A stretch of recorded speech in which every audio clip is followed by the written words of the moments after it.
Bonsoir à toutes et à tous, nous sommes le jeudi 26 février. Je suis ravi de vous retrouver pour une nouvelle édition. Voici les titres. Fin de l'aventure européenne cette année pour l'AS Monaco FC. Après le match nul hier au Parc des Princes, 2-2, synonyme d'élimination.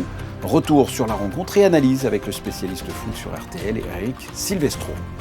La Fondation Prince Albert II co-organise cette semaine le symposium polaire de l'Arctique à l'Antarctique. Présentation de ce rendez-vous international autour des régions polaires. C'est un rendez-vous au musée océanographique, le musée qui a pour vocation justement de faire connaître et protéger le monde marin. C'est l'objectif des stages qui s'y déroulent pendant les vacances scolaires. Notre invité, le créateur de l'association monégasque Roca Games, il est actuellement dans la Mecque des jeux de société, le Festival international des jeux à Cannes.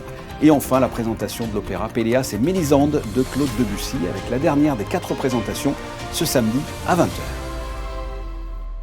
On débute ce journal avec une bonne nouvelle sportive. Le tennisman monégasque Valentin Vachereau s'est imposé en 8e de finale à l'ATP 500 du Mexique face à Gaël Monfils en 2-7, 6-3, 6-3. Prochain rendez-vous, les quarts de finale vendredi face à l'Américain 29e à l'ATP Brandon Nakashima. Autre résultat sportif, le match retour de Champions League. Monaco est donc éliminé de cette compétition après un match nul, 2-2 face au PSG au Parc des Princes. Pour rappel, Monaco s'était incliné d'1 but au match aller. Le résumé de la rencontre avec Frédéric Hélion. On peut dire, Frédéric, que l'AS Monaco FC a fait douter le PSG.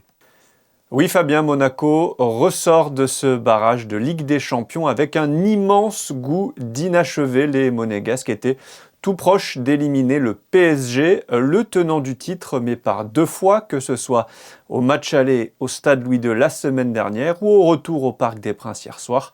Ils sont ressortis frustrés et avec beaucoup de regrets.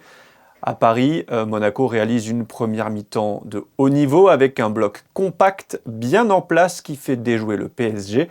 Et si Koulibaly rate une occasion en or à la 9e minute, le jeune milieu de terrain se rattrape avec une passe décisive pour Akliouche juste avant la mi-temps.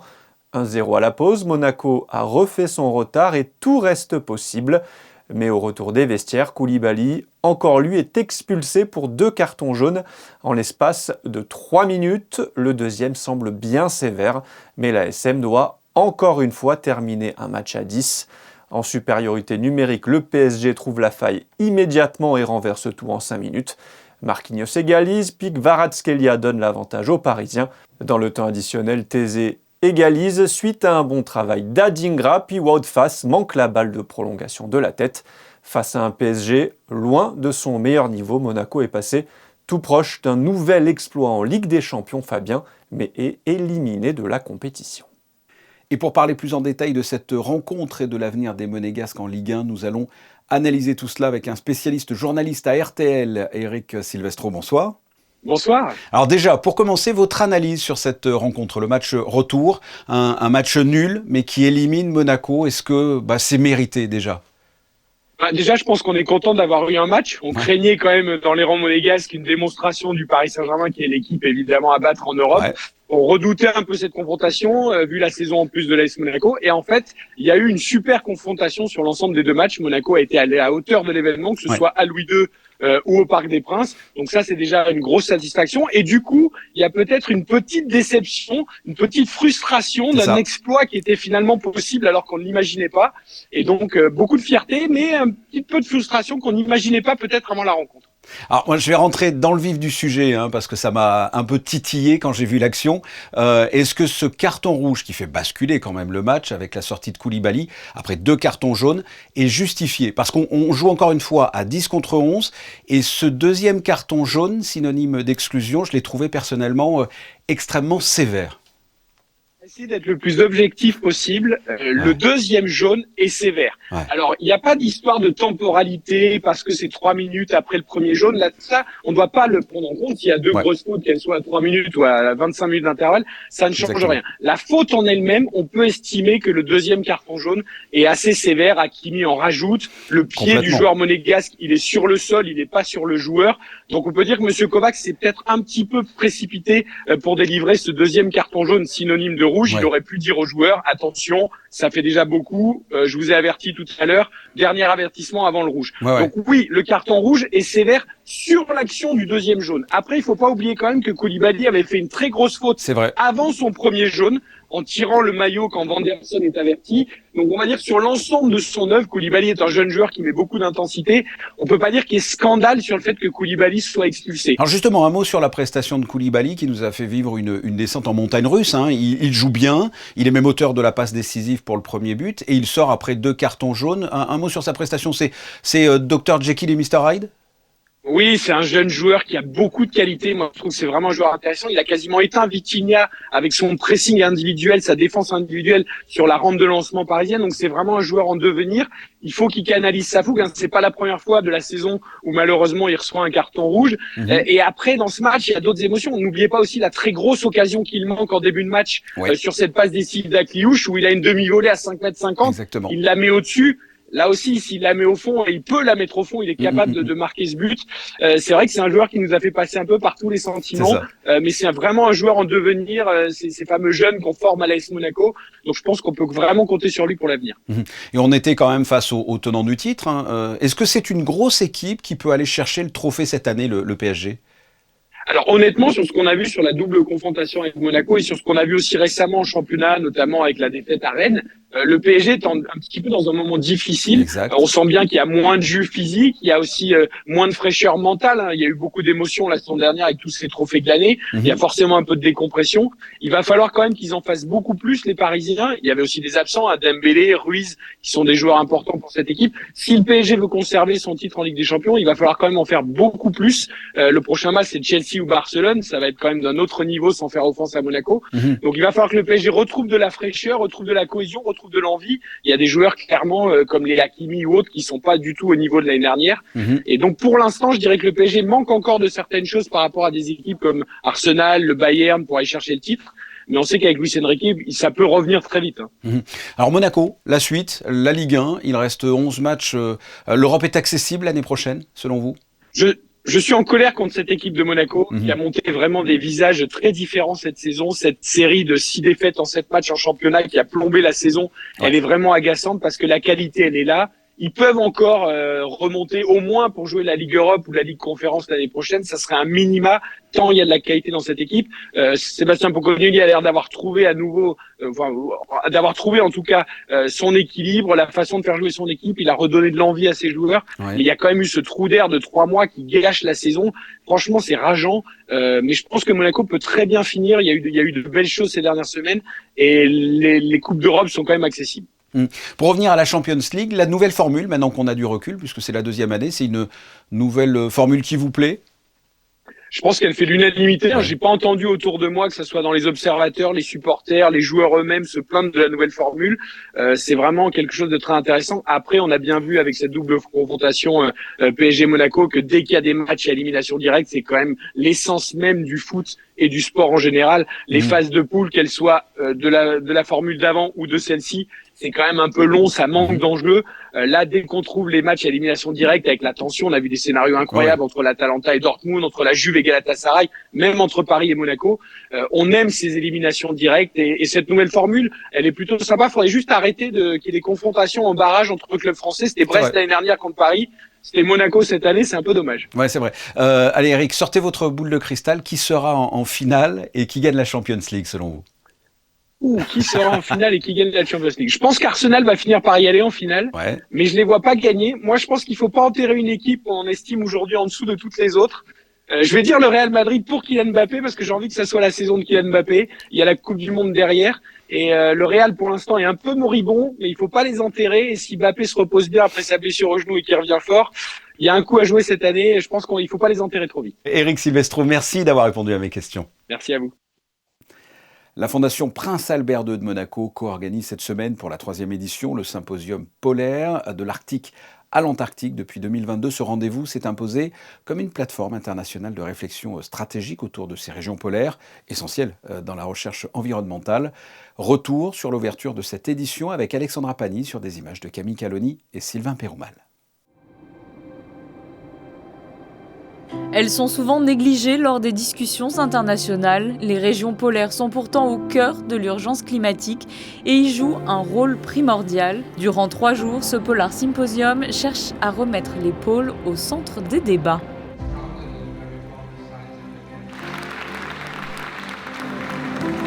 Donc ce que l'on souhaite aujourd'hui et dans les jours qui viennent, c'est identifier une feuille de route, identifier des actions très concrètes qu'on pourrait mener de manière coordonnée avec un fort potentiel d'impact. Les pôles, on a tendance à penser que ce sont des régions éloignées, distantes, et c'est certainement une des raisons pour lesquelles elles ont été mises un petit peu de côté du cœur des débats internationaux.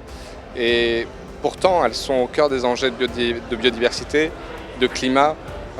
Ces régions, elles se réchauffent 3 à 4 fois plus vite que la moyenne. Et ça a des conséquences sur notre quotidien. Ça amène à des événements climatiques de plus en plus extrêmes, la montée du niveau des eaux, et ça vient avec des conséquences économiques, politiques, sociales, sanitaires, même dans certains cas. Donc on est tous concernés par ce qui se passe dans les régions polaires, et on souhaite le rappeler ici aujourd'hui.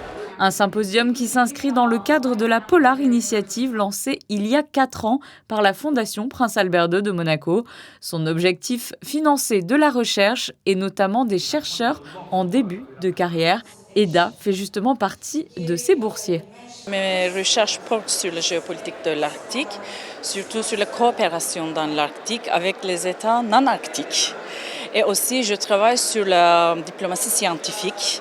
Et donc, c'est quoi le rôle de la science en diplomatie, dans la coopération et surtout pendant les conflits. L'impact des conflits et l'instabilité géopolitique actuelle était justement l'une des 3 grandes thématiques du symposium cette année. Le rôle de ces grands rendez-vous internationaux est de maintenir en toutes circonstances l'attention des politiques et du grand public sur ces questions environnementales. Le musée océanographique qui accueille sur 3 jours ce symposium a pour vocation justement de faire connaître et protéger nos mers et océans. C'est l'objectif des stages organisés pendant les vacances scolaires. On retrouve sur place notre équipe, Alexandra Pani et Camille Galloni. Lieu idéal pour occuper ses enfants pendant les vacances scolaires. Nous vous proposons aujourd'hui de suivre un des ateliers du club Océano du musée océanographique. Il se passe cette semaine autour des récifs coralliens. Nous avons suivi le groupe des 9-12 ans. Vous avez vu ? Bah oui, il a pas alors ça, je pense qu'au niveau... Ils sont très attentifs. Par groupe de 12 enfants, ils découvrent les coulisses du musée durant une semaine grâce à ces ateliers pédagogiques. Notre sujet, c'est plutôt au cœur des coraux. Et donc, du coup, on travaille beaucoup sur les coraux. Qu'est-ce que tu as appris sur les coraux, justement ? Par exemple, les coraux, ils ont des milliers de petits polypes. Et la nourriture, ils ont besoin de nourriture, sinon ils deviennent tout blancs et ils meurent. Aussi de lumière. On regarde tout ce qu'il y a dedans une crevette, les organes, tout ça. Après jour 3, on est parti au bassin, toucher les animaux du bord de mer. Et maintenant, aujourd'hui, on a donné à manger aux requins et on va maintenant visiter des coraux. Des journées bien remplies avec plusieurs ateliers en immersion. Les enfants ont pu également observer de très près les fameux polypes des coraux à l'aide d'un microscope. Oui, c'est surprenant parce que j'ai déjà pu voir des coraux et tout, mais on n'a jamais pu voir un polype au microscope et ça fait vraiment... Il est vraiment beau le polype. Ces ateliers s'inscrivent dans la mission principale du musée océanographique de Monaco, connaître, aimer et protéger les océans. L'objectif de la semaine, c'est à travers des ateliers pédagogiques, ludiques, d'en apprendre plus sur les océans et de faire des futurs ambassadeurs de l'océan. Donc vraiment, cette semaine, on est sur les récifs coralliens.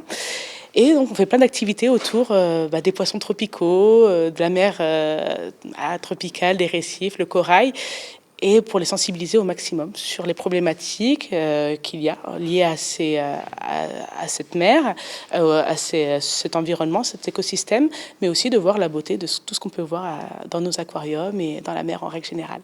Ces ateliers sont proposés à chaque vacances scolaires. Prochain rendez-vous en avril autour des pôles et apprentis explorateurs. Vous connaissez tous bien sûr le Festival de cinéma de Cannes, mais il existe également, toujours à Cannes, le Festival international des jeux qui se déroule cette fin de semaine. C'est un énorme événement mondial connu par les amateurs de jeux de société, de jeux de plateau, de jeux de rôle et de jeux vidéo. Rien que l'année dernière, il y a eu 110 000 visiteurs, 5 000 professionnels répartis sur 60 000 mètres carrés. Cette année se déroule la 39e édition et parmi les participants, l'association monégasque Rocagame. Et nous sommes avec le créateur de cette association, Thomas Fantini. Bonsoir. Bonsoir. Avant de parler de votre association, vous êtes dans l'antre, dans le royaume du jeu ici à Cannes. Moi qui ne connais pas ce festival, racontez-moi ce qu'il y a et ce qui s'y passe. Alors le Festival international du jeu à Cannes, c'est le deuxième plus grand festival d'Europe. Et il s'y passe que, il y a tout un tas de nouveaux jeux qui sortent et ils sont là pour être présentés aux professionnels, au grand public, à tout le monde en fait. Et pendant ce festival, on va remettre des prix à certains jeux de l'année dans plusieurs catégories. Et donc il y a une grosse guerre entre les différents jeux. Et ce soir d'ailleurs, il y a la cérémonie des As d'or. Qui va, comme un peu la Palme d'Or pour le cinéma, va remettre les prix de l'année aux différents jeux dans différentes catégories et c'est ça aussi qui est très attendu par le public. Qui vient à ce festival international du jeu? Ce sont de grandes entreprises, ce sont de petites entreprises qui créent un jeu et qui essayent de le développer et puis de l'autre côté ce sont des geeks, des gamers. Qui se retrouvent dans ce festival? En fait, vraiment tout le monde. C'est-à-dire qu'il va y avoir les grosses entreprises, les gros éditeurs, il va y avoir des petits éditeurs, il va y avoir même des créateurs de jeux avec leurs prototypes. Ouais. Il va y avoir du grand public qui vient découvrir, il va y avoir évidemment du gamer expert qui vient là pour tester les nouveautés. Beaucoup d'achats, beaucoup de ventes aussi cette année parce que en fait, il y a vraiment tout le public autour du jeu qui se réunit. Il y a à peu près 110 000 personnes sur les 4 jours qui vont passer dans ce festival. Donc évidemment de tout horizon, il y a vraiment de tout. Et est-ce que l'univers du jeu est en pleine croissance en ce moment? Est-ce qu'il stagne ou au contraire il baisse? Comment se porte l'univers du jeu? Alors l'univers du jeu se porte très bien et c'est d'ailleurs pour ça que ça grandit d'année en année, surtout au festival à Cannes, où il y a, je crois, chaque année des espaces nouveaux qui sont ouverts. Ils augmentent, ils empiètent sur tout le territoire cannois et du coup, ça résume bien l'expansion du jeu de société dans le monde et en France en particulier, puisqu'en France on est depuis quelques années le deuxième marché européen. Donc il y a énormément de boîtes vendues, d'associations qui se créent, de barres à jeux, etc. Donc il y a une vraie expansion et nous on est dans cette mouvance-là et on suit ce qui se passe et on est très content puisqu'on est des passionnés et on se rend compte que notre passion elle commence à se partager avec tout un tas de gens qui n'étaient pas du tout des aficionados à la base, quoi. Et quels sont les grands jeux à la mode actuellement ? Alors, des jeux à la mode, il y en a beaucoup, mais c'est vrai que cette année, il y en a un qui ressort particulièrement. C'est le fameux Flip 7. C'est un jeu qui reprend la mécanique du blackjack, mais sans vraiment être avec un jeu d'argent et qui fonctionne absolument avec tous les publics de 7 à 77 ans, comme on disait avant. Et c'est vraiment un jeu qui fonctionne bien. C'est vraiment le jeu qui a été repris par plein d'influenceurs, même qui n'avaient rien à voir avec le monde du jeu. Ils ont vendu, il me semble, je crois qu'ils sont proches du million de boîtes vendues déjà en un an, ce qui est énorme. Mondialement. C'est vraiment un jeu qui va potentiellement remplacer les classiques comme le Uno et ce genre de choses, quoi. D'accord, carrément. Un jeu de cartes, quoi. C'est incontournable pour vous, pour Rocagame, votre association. Il faut absolument être ici en ce moment.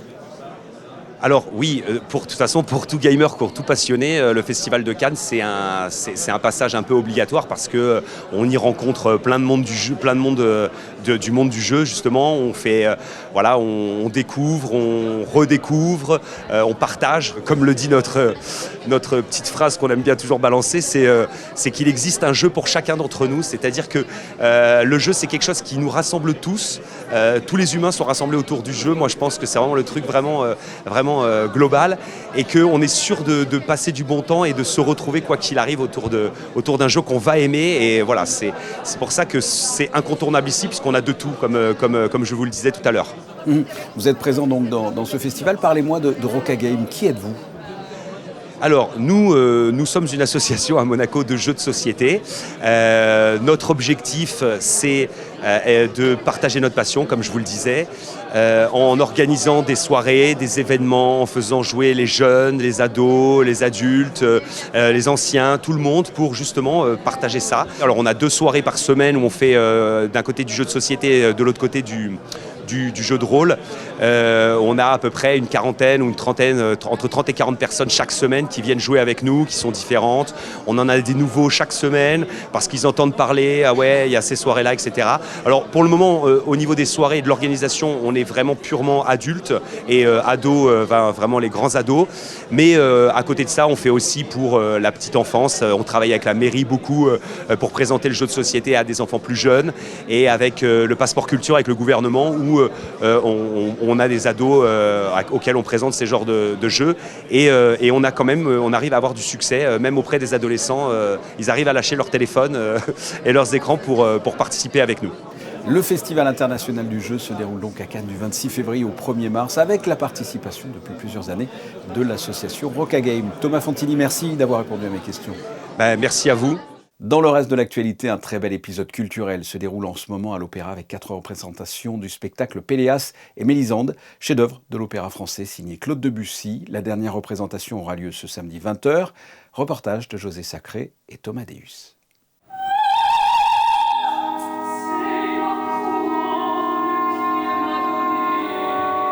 Absent de la scène monégasque depuis plusieurs années, l'opéra de Claude Debussy, Péléas et Mélisande, est à l'affiche de la salle Garnier.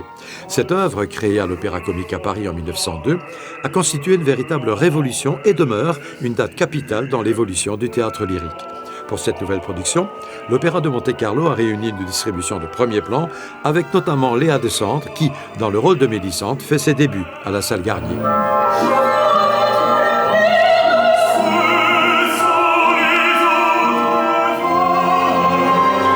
C'est une œuvre complexe, extrêmement poétique. La musique de Debussy ajoute encore plus de mystère et peut-être ce sont ces silences qui sont les plus importants. Cette pièce de Maeterlinck et cet opéra de Debussy a commencé par faire scandale et puis après elle est rentrée dans le répertoire de toutes les plus grandes maisons d'opéra du monde. Elle y est toujours régulièrement représentée, même si elle est réputée très exigeante. Parce que c'est une œuvre qui nécessite des solistes exceptionnels et c'est un rôle de femme merveilleux. Le rôle de Mélisande est un rôle que toutes les cantatrices rêvent une fois de chanter, surtout celles qui n'en ont pas la voix la plupart du temps. Elles regrettent de ne pas avoir ce type de voix pour le faire. Ce n'est bien évidemment pas le cas de ce soir de Léa Descendre qui s'impose par sa délicatesse et son talent.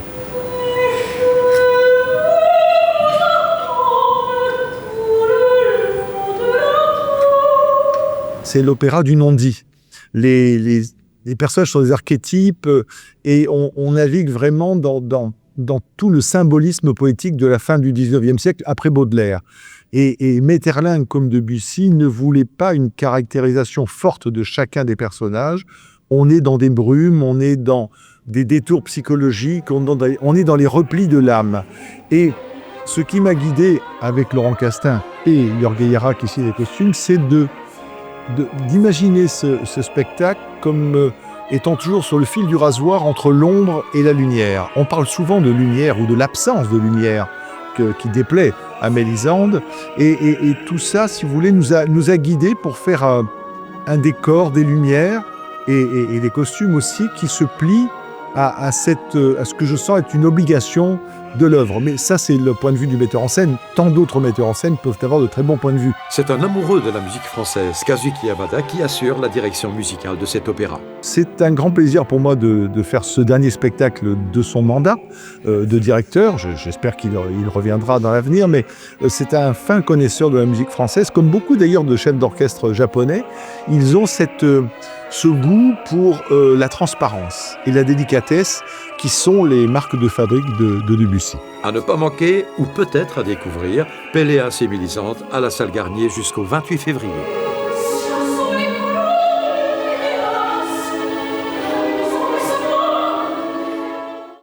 Les photos de fin de journal de la rédaction sont consacrées aux nombreuses animations du musée océanographique organisées pendant les vacances scolaires. À suivre, dans une poignée de secondes, la météo d'Alban Gingembre. Juste après, ne manquez pas votre magazine rencontre de Yann-Anthony Noguès avec pour invité le ministre d'État Christophe Mirban. Vous retrouverez demain à 19h Sarah Inkari à la présentation. Merci à tous pour votre fidélité. Je vous souhaite de passer une excellente soirée sur Monaco Info. À très bientôt. Au revoir.